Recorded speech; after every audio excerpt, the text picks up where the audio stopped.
Over the Garden Wall is a show you've probably noticed many times popping up around the Halloween season, but what you might not know if you've only casually consumed the show is the deep lore and plethora of fan theories that surround it. For a show that is so short, it's surprising how deep the lore of the show goes. I found not one, but two icebergs about this autumn masterpiece. I'm going to sort of smush them together and rearrange them a bit as well, just to make them more cohesive and provide a better flow to the video. I mean, do we really need entire entries like Elijah Wood, who's the voice actor for Wirt, and Sarah is Black? Entries like this are either obvious or basic information that doesn't provide any depth to the show. So I'm not going to cut out anything interesting, but entries that are just filler will be skipped or moved up to higher tiers. Like, why is the Japanese dub in the lowest tier of the iceberg? What does this add to the enjoyment of the series?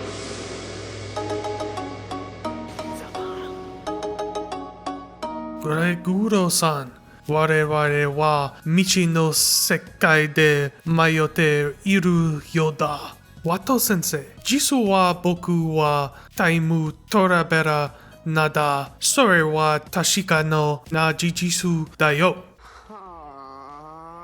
The Over the Garden Wall iceberg is split into 8 different tiers. As we go deeper, the entries in those tiers will become more and more obscure and more unnerving. But we have to start at the top, where things are more comprehensible. Tier 1 of the iceberg, which I am dubbing the Cloud City tier, includes entries that, while not being too complex, are things that the average viewer will miss or not pick up on a first viewing of the show. Beatrice's dog at the mill. Beatrice's dog at the mill simply refers to the fact that the dog that attacks the brothers at the mill belonged to Beatrice when she was a human. We can see her sitting with it in the prologue of the show, and we can see that they are reunited in the epilogue.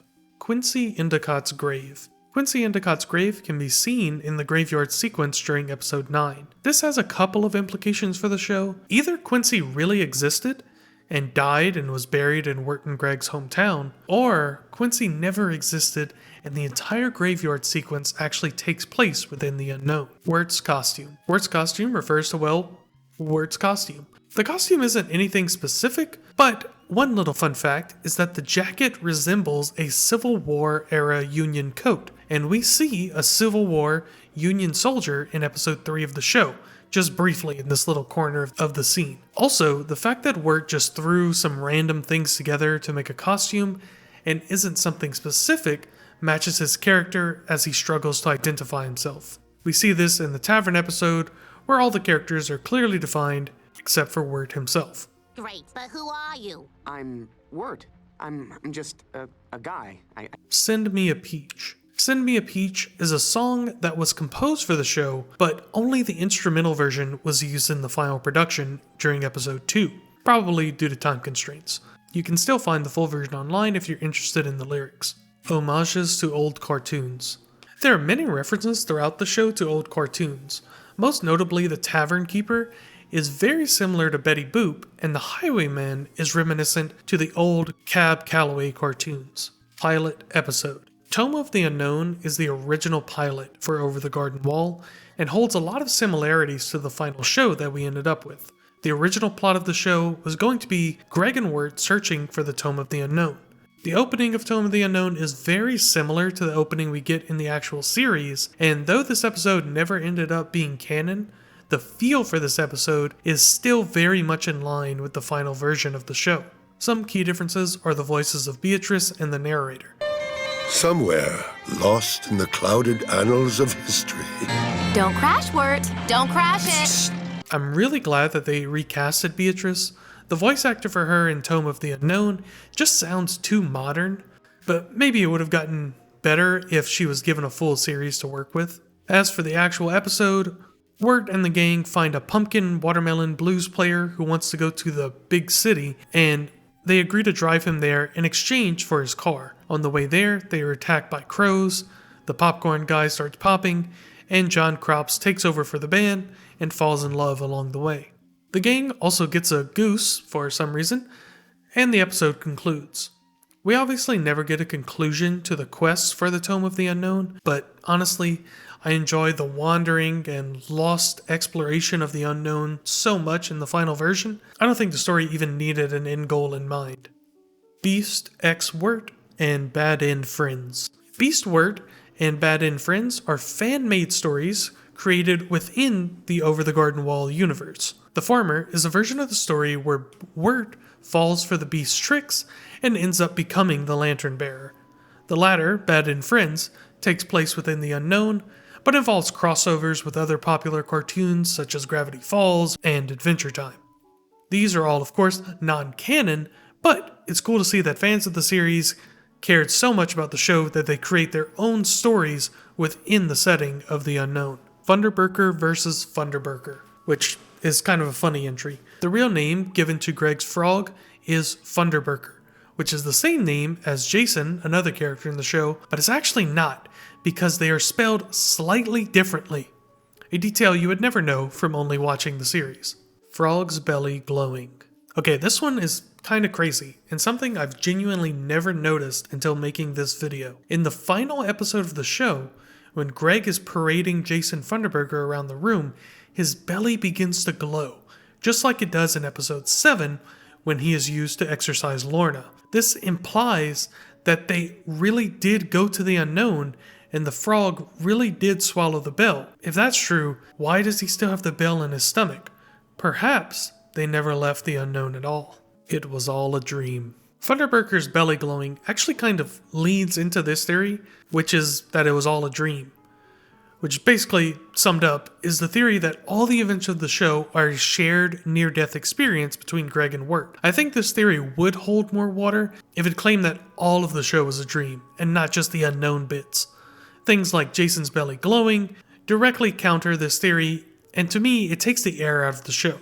So, I just choose to believe that it is not true. Wirt and Greg's shadows. At the very beginning of the show, for just a few frames after the prologue, you can actually see the blurry figures of Greg and Wirt as they were drowning in the lake. Upon first viewing, this would be unknown to the viewer, but upon retro viewings, it's a nice detail that creates a transition into the unknown after episode 9. The mill belonged to Beatrice's family. Confirmed in the epilogue of the show, the mill featured in episode 1 is actually the home of Beatrice and her family. It makes you wonder how long they have been birds, and how long the woodsman has been using the mill to produce oil for the lantern. Sarah is named after a Fleetwood Mac song. This theory says that Sarah, Wirt's love interest, is named after the song Sarah by Fleetwood Mac, since they are spelled the same without the H that is typically in the name Sarah. I don't think anything in the lyrics confirms this, but it's interesting nonetheless. Level 2, the tavern.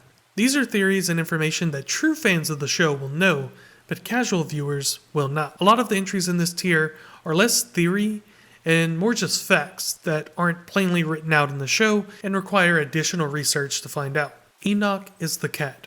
Enoch is the cat. This is a fact that a lot of people just miss if they aren't paying attention during the epilogue, but it is confirmed that the giant pumpkin is actually this cat that can be seen around Pottsfield throughout the series, which makes sense since all other pumpkin people are, well, people-shaped, and Enoch is kind of a floating deity-like figure. Also, the fan wiki calls the cat a necromancer, so it's possible Enoch is the one to raise the dead for the Harvest Festival every year.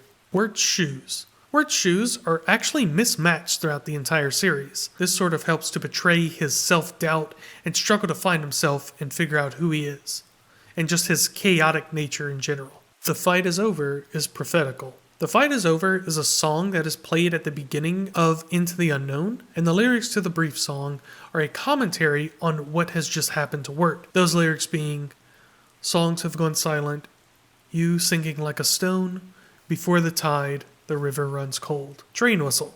A train whistle can be heard after the title chord of each episode, likely a reference to the train that nearly hits Greg and Wirt and causes them to fall into the lake and into the unknown. Over the Garden Wall comics. Over the Garden Wall has many comics released after the airing of the show. Though none of them are officially canon, the first series of 5 released are considered to be the most canon by fans. They are a series of events involving characters from the show taking place between episodes, and some taking place before the series begins. I think these could be canon, as they don't directly conflict with anything that happens in the show, and they're definitely worth a read if you want some additional lore. Over the Garden Wall vinyl. Over the Garden Wall has an official vinyl from the Blasting Company that is available to this day. Definitely worth a pickup if you're a fan of the music of the show. It's one of the best ways to hear the full versions of songs that are featured in the series, and it looks pretty cool. Potatoes et Molasses. This is a dark and twisted version of the song Potatoes and Molasses, which Greg sings in episode 3. Potatoes et Molasses is much more somber and menacing in tone, symbolizing the seriousness of their current situation and how the unknown has shifted from a bright, fairy tale-like place to a dark and dangerous realm. Jason Funderburker is Patrick McHale. The very awkward character Jason Funderburker is based on a high school photo of the show's creator, Patrick McHale, which is kind of funny. The Upside Down Half Moon. The Upside Down Half Moon in Over the Garden Wall is never directly addressed in the show, but it is meant to represent the unnatural and unsettling place that is the unknown, where even the moon gives off an eerie glow as it sits above the world in an unnatural phase. The Art of Over the Garden Wall. The Art of Over the Garden Wall is an art book that is full of concept art and other insights into the characters and the creation of the show. You can see how their designs changed over time and get a feel for the aesthetics that were used to create the vibe of Over the Garden Wall. Unfortunately, the book is no longer available in print, but you still can find some used copies online for very affordable prices. That's a joke. They're very expensive. Deleted scenes. There are several unfinished cut scenes that never made it into the final release of the show, including longer versions of songs and more details that some scenes had that we never got to see. Some of the most notable ones are Greg learning about Two Old Cat. One old cat, two old cat. Two old cat? Yeah, man, there's lots of bat and ball games besides baseball. Before entering the party with Wirt, Fred explaining why he didn't talk to Beatrice outside of the inn, Why didn't you talk to me earlier? I was bloated. and Wirt explaining his true fears during the final encounter with the Beast. Though these scenes are still in the drawing phase, it's still cool to see the concepts for the show that were cut either for time or creative choices.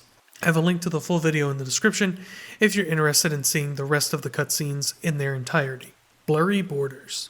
Blurry borders can be seen in a few different pivotal scenes throughout the series, most notably the hospital scene and the final scene of the show. Some fans speculate that blurry borders indicate that the scene taking place is not real or happening in Wirt's head. If this is true, then the final scene where Wirt wakes up never really happened, and it's likely that he never escaped the unknown and never swam out of the lake. The Third Witch. The Third Witch is a reference to this scene in Adelaide's cottage, where we see a silhouette of 3 witches on the wall, hinting that Auntie Whispers and Adelaide of the pasture may have a third sister or a third witch that we never get to see. This would make sense given the common trope of 3 witches existing in many mythologies, most notably the 3 Fates in Greek mythology, 3 blind witches that share a single eye, which I think these 3 are most relevant to the series given how the sisters operate.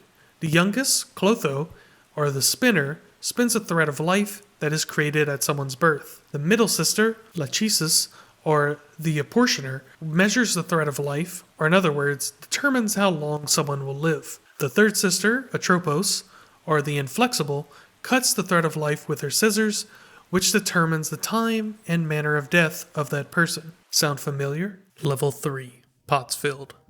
At this level, theories start to get a little more obscure, requiring research and digging to find their origins. Many of these theories rely on out-of-universe context.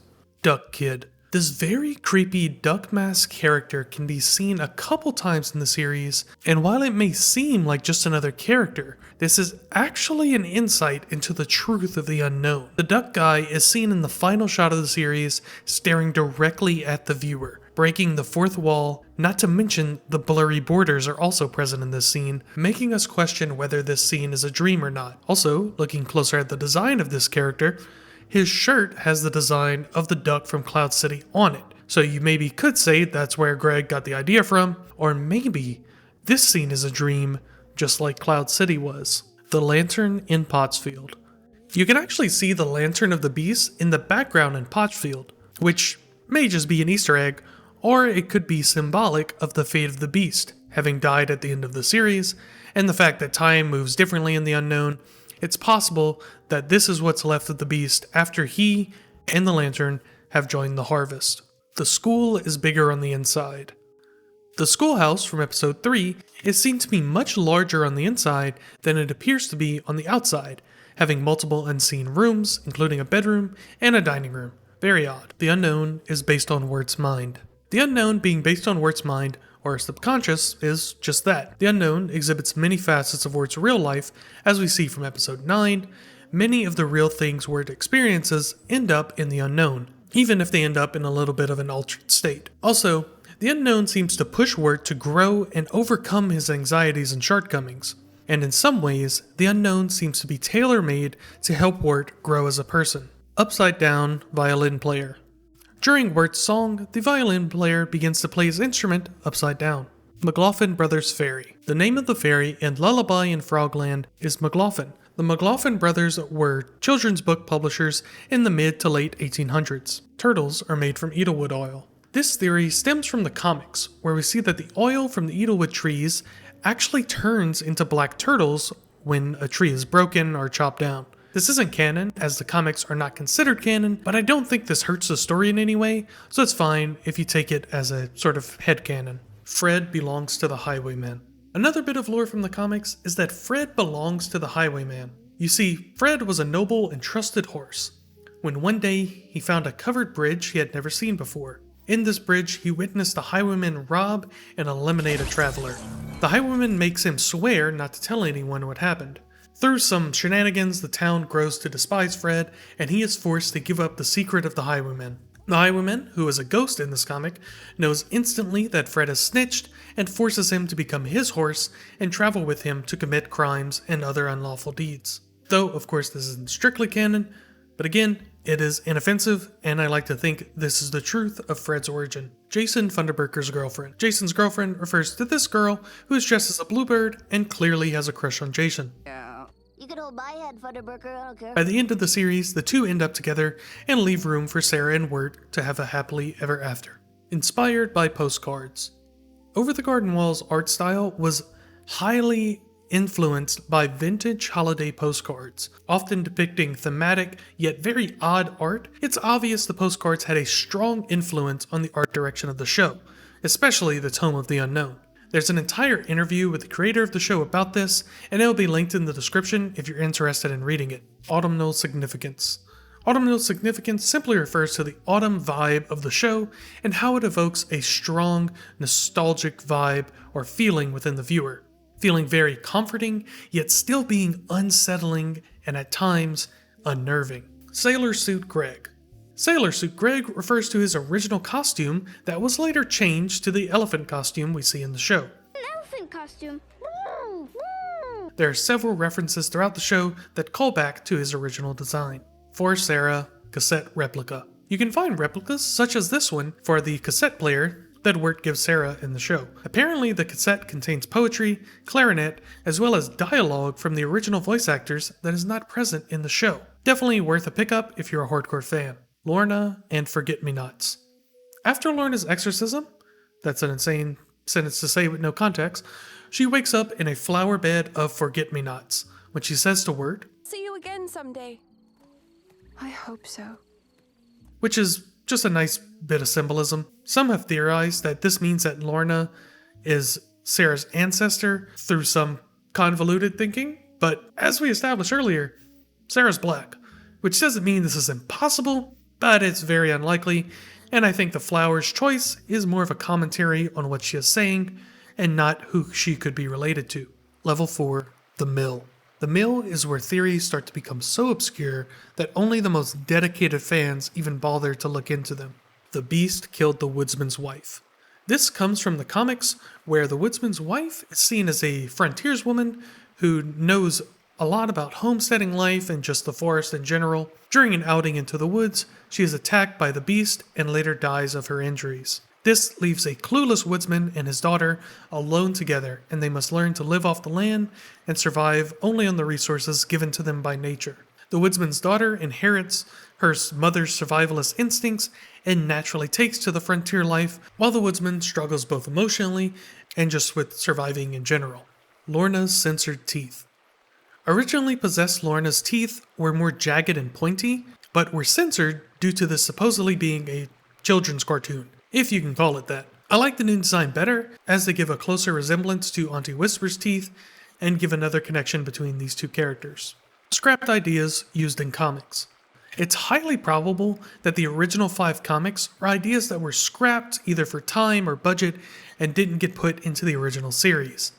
There are a lot of comics that came after this, but the original 4 plus the special release feel very similar to the original series and take place during gaps that we don't see, adding to the likelihood that they were originally supposed to appear as full or even just as parts of episodes we see. Lorna reads Tome of the Unknown. In the epilogue of the show, we can see Lorna reading the Tome of the Unknown. One of 2 things can be taken from this. Either she is reading the pilot episode, or the entire story is within the unknown and she is a spectator as much as we are.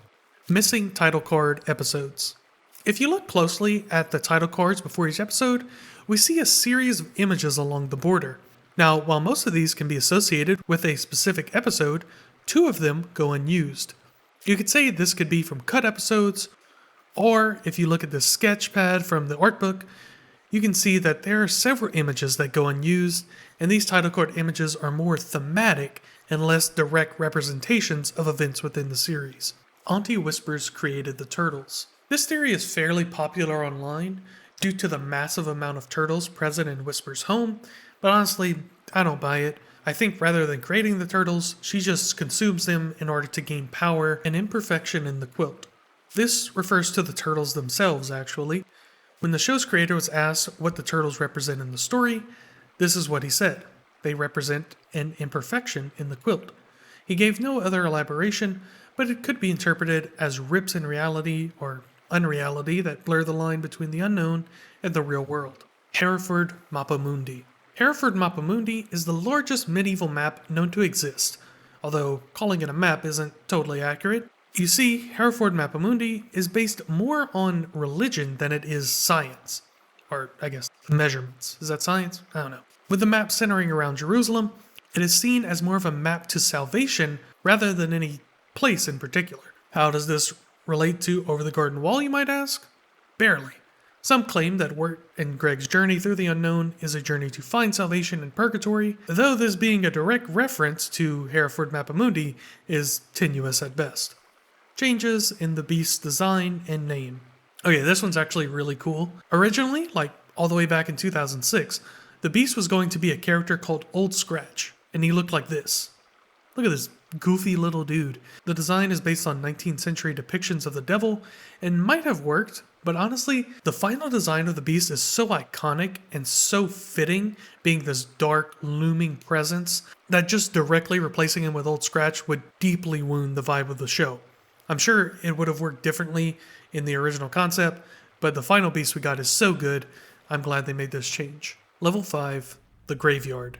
The next level is the Graveyard, where theories are less factual and more mythical. These entries aim to expand the mind and cause you to think more deeply about the show. Everyone in the unknown is dead. This theory is all but confirmed. From Quincy's grave to simply the vast jumps in time between the unknown and reality, everyone within it is surely deceased in real life. But it's not about what happened to their lives, rather what happened to their souls when it comes to the unknown. Alternate work in Cloud City. This is a reference to this wizard guy in Greg's Cloud City sequence. This is apparently Greg's vision of Wirt as the lantern bearer, which is a lot different from the sad boy Wirt from the Beast x Wirt fanfic. Although I don't know about this one. I cover this character in a bit more detail in my Ever Character Explained video, but basically I think this could just be an amalgamation of the things Greg has seen recently. The year the story is set. The story, from the real world perspective, is set in the mid-1980s, but the unknown is clearly rooted in the past, though the reasons for the large jumps in time within the unknown are unknown. Turtles are the beast's eyes.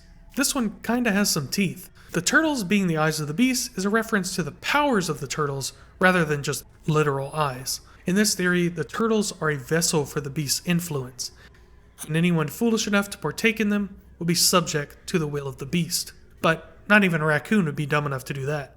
Wirt and Greg's parents. Wirt and Greg's parents are never seen in the series, although we do know that Greg and Wirt are half-brothers. We're related cause my mom remarried him and gave birth to him with my stepdad. The only glimpse we ever get of them is this photo from one of the comics. Walter. In the original pitch of the show, Wirt was named Walter. Wirt just fixed the character so much better. Winged skulls. Winged skulls on the graves in the graveyard actually help place the location of the show. Winged skulls are common additions to gravestones in the New England area and are meant to symbolize the phrase memento mori, or remember you must die. Adelaide lives. This theory poses that Adelaide faked her death, but if she did, we never get any evidence of this in either the show or the comics. The Queen of Cloud City is the Beast. I actually love this theory, and I think it's pretty much confirmed. Just listen to the cadence with which the Queen of Cloud City speaks compared to the Beast. Why, hello, Gregory. Hello. It seems you're running out of oil, woodsman. That, plus the fact that the Beast appears right after this sequence, all but confirms this theory for me. BMO. I'm just going to play the only thing I could find in reference to this entry. Make of it what you will. Baby Wirt audio. Baby Wirt is one of the tracks on the For Sarah mixtape and seems to be a real audio of a baby from a home movie video. Why he would gift this to his crush is unknown to me, but I'll link the entire cassette in the description if you're interested. Level 6, Babes in the Wood. Approaching the next level of the iceberg, we find ourselves deep in fan theories and unconfirmed rumors. With these theories, it's important to remember who you are, as not to lose yourself. Babes in the Wood. Not only the name of this layer, Babes in the Wood is also the title for episode 8 of the show. The title is in reference to the classic English tale from way back in the 1500s about two children who are abandoned in the woods, die, and are buried in dead leaves by robins. A classic, uplifting fairy tale.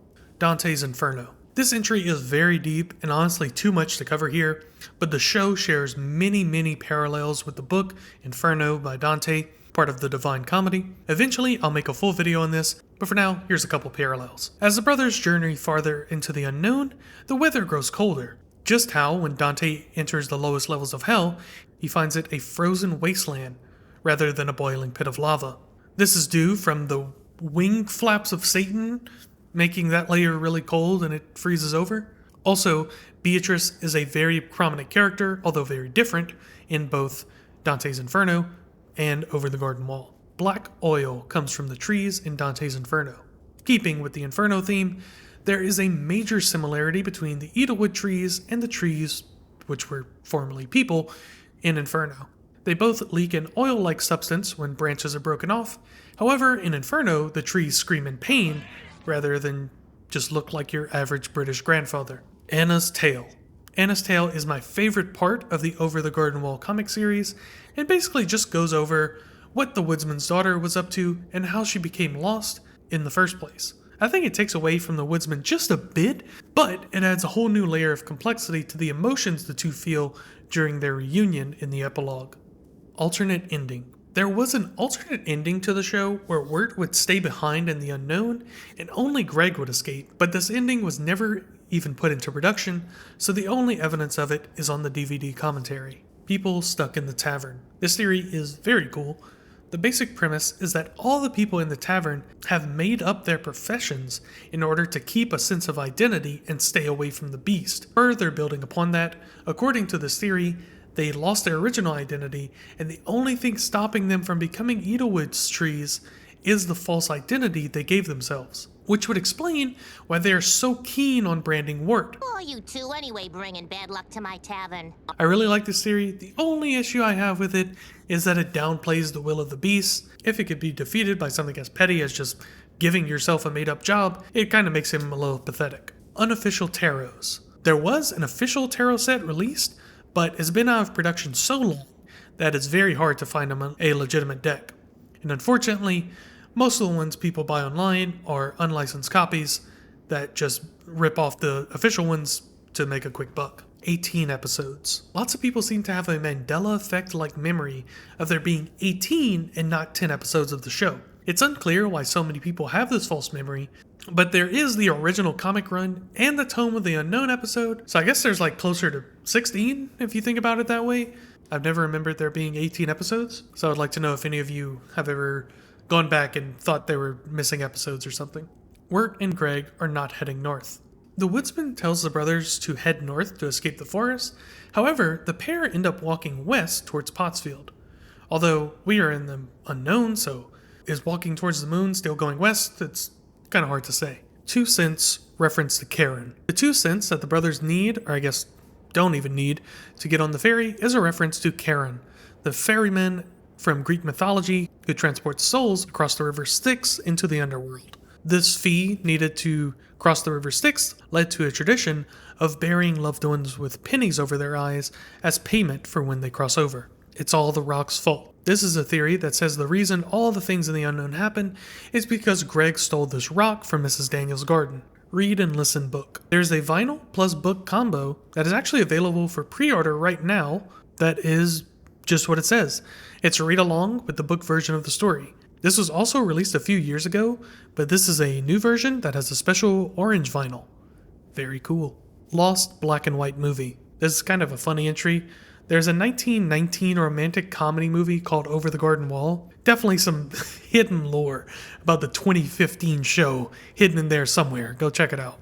Level 7, The Unknown. In this section, we are going to cover some of the darkest and most obscure theories that surround the show. Prepare yourself.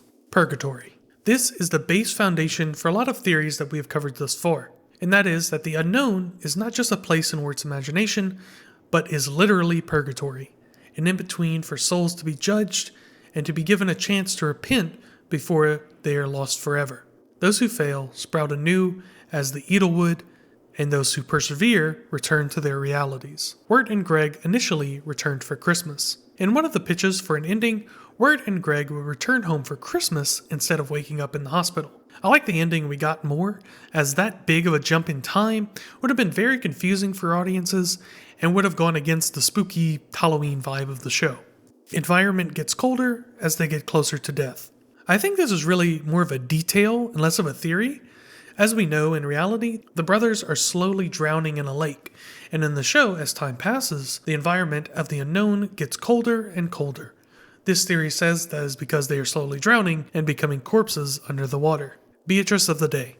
There is a Tumblr page that makes a new post about Beatrice pretty much every day. Tumblr still exists? The Ring is the Wish. Okay, this one has a cool title, but I honestly couldn't find a single reference to it anywhere online. I just kept being redirected to the original Iceberg, so if anyone has any insight into this entry, I would appreciate it. Wendigo theory. The beast featured in Over the Garden Wall is believed by some to be a Wendigo, a person who eats people and is punished for it with this curse. The true form of the beast supports this theory and gives very dark implications as to what the beast does with the Edelwood oil. Edelwood trees are empty. Speaking of the Edelwoods, they are hollow, and they leak oil when chopped down. This would mean the hollow cavity inside the tree is where the tree formed around the person that consumed, and the oil is the goo left over from their decomposed form. Kinda gross, but kinda cool. Polly-wee. The original name for Greg's frog was Polly-wee, which I honestly don't hate, and I'm surprised they didn't keep it as one of the many names given to the frog in the show.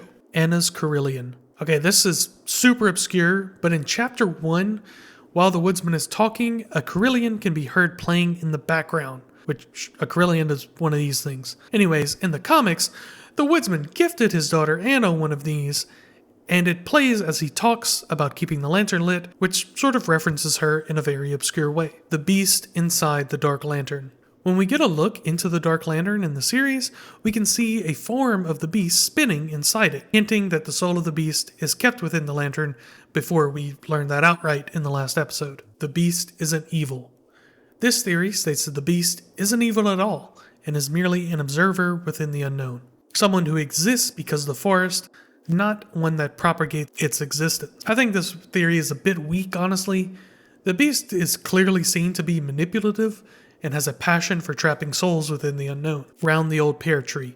Round the Old Pear Tree is a reference to a song that is sung in the Over the Garden Wall comics. Perhaps the lyrics mean something that I'm missing, but here they are. Make of them what you will. Greg the Time Traveler. What if the unknown was not a place, but the same place Greg and Wirt are from? What if instead of being transported to the unknown, the brothers are sent back in time? This theory is really cool, but I think it holds no water whatsoever, despite how cool it would be if they were time travelers. The unknown clearly exists in several time periods at once, and no matter how bad I want a time travel story, I don't think this story is one. Neues Highwayman. The Highwayman is a 1906 poem about a highwayman who is in love with a decent woman and is a tragic tale about love, betrayal, and the folly of revenge, and also the afterlife. I encourage you to read the poem yourself, but I don't think this is who the highwayman in the series is actually based on. In the comics, we get a bit more detail about the highwayman, and he doesn't seem like the kind of guy to fall for a noble woman, but it's a good poem and worth a read. Layer 8. The Lair of the Beast. Finally, we have made it to the deepest depths of the iceberg, to the heart of the theories themselves, to the lair of the beast. Beware ye who enter, for few shall exit. The beast's true form. Speaking of the beast, here he is now. This grotesque figure is only seen for a few frames. Taking a closer look at the true form of the beast, who is normally always cloaked in shadow, we see that he is an amalgamation of flesh.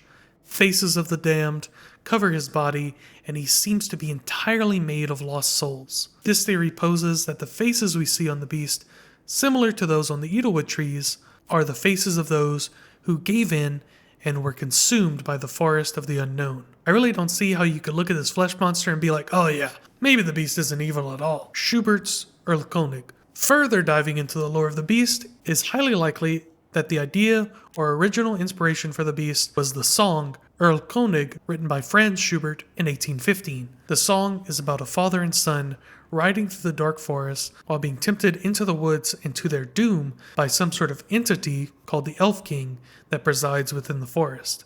The following are some of the lyrics from the song that evoke vibes similar to that of the beast. My son, why do you hide your face in fear? Father, do you not see the Elf King? The Elf King with crown and cape? My son, it is a streak of fog. My father, do you not hear what the Elf King quietly promises me? Be calm. Stay calm, my child. Do you, fine boy, want to go with me? My daughters shall wait on you finely. My daughters lead the nightly dance. My father, don't you see? There, the Elf King's daughters in this gloomy place? At the end of the song, the father rides through the forest with his son in his arms, but the son has died, falling for the temptation of the Elf King. Kid locked in dunce box for 11 days. I feel like I'm going a little crazy with this one. I swear I remember hearing a case about this in school, where there was a school in the early 1900s or late 1800s that locked a kid in a dunce box until he perished. Maybe it's more of a folktale or something, because I couldn't actually find evidence of it, which is a good thing for this made-up historical child, but I swear I remember hearing this. Maybe someone in the comments knows the exact name and date, but in case you don't know, a dunce box is a sort of shaming ritual that used to take place in schools where you would wear a pointy hat and were forced to sit separately from the rest of the class. Given that Wirt already has a dunce hat as part of his costume, we see him sitting in a dunce box, and this is a possible reference to this event, if it happened at all. Greg wished to travel back in time, / Greg has been to the unknown before. This theory poses that Greg's wish to the Queen of Cloud City was to travel back in time. To be honest, I don't think this theory holds much weight. It's based on the fact that Greg is very aloof and uncaring throughout all the travels of the unknown, sort of like he's been through it before and he already knows what's going to happen.